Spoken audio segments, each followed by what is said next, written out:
I'm by no means xenophobic or anti-foreigner. In fact, I'm just the opposite. I've worked in about 15 different countries overseas, and I might well be working in Sudan for the month of November on elections coming up. So I'm very pro-foreigner, and I'm delighted to see how well the foreigners in Ireland have integrated.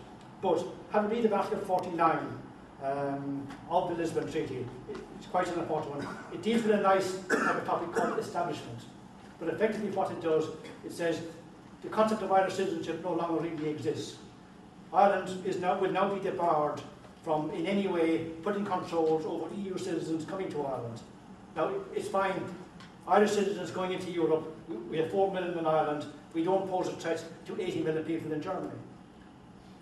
The other way around, in Germany, there are about 3 to 4 million Turkish people that the Germans don't want in Germany. In France, there are about 2 million people, mainly of Algerian origin, caused by the Algerian Civil War of Independence, that the French don't want. And there is a significant risk that they will try and get rid of those unwanted people by giving them enticements to move to Ireland, and are already taking some steps to do this. Now, clearly, 1,000 or 100,000 Irish people going to Germany, you won't even see them.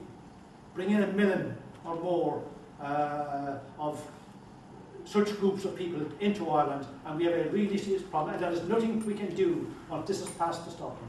Again, I would emphasise, I am very pro-foreigner, pro-integration, but clearly, and that's just one example of some of the stuff that's in it. You will also be asked on the 2nd of October to vote for the Screen document. You probably won't see the Screen document. It's the bill, 28th Amendment to the Constitution. This is what you're voting yes or no to. As far as I know, you won't have a copy of this available to you. This isn't the ballot paper. But again, there are aspects in this which are very worrying, in fact. In particular, let's see what's number 6. Section 40, number 6. No provision of this Constitution invalidates laws enacted, acts done, or measures adopted by the state before, on, or after the entry into force of the Lisbon Treaty that are necessitated by the obligations of membership of the European Union, referred to in subsection 5 of this section, or of the European Atomic Energy, or whatever. Basically, when you examine it and read it in full, what it is saying is that signing the Lisbon Treaty and ratifying it, which will happen shortly after a yes vote, if there is a yes vote, takes this Constitution and shreds a significant part of it. Our Constitution will still be valid for local type of stuff, you know, for drink driving laws and that sort of thing, or habeas corpus and that sort of thing, which are important in their own way.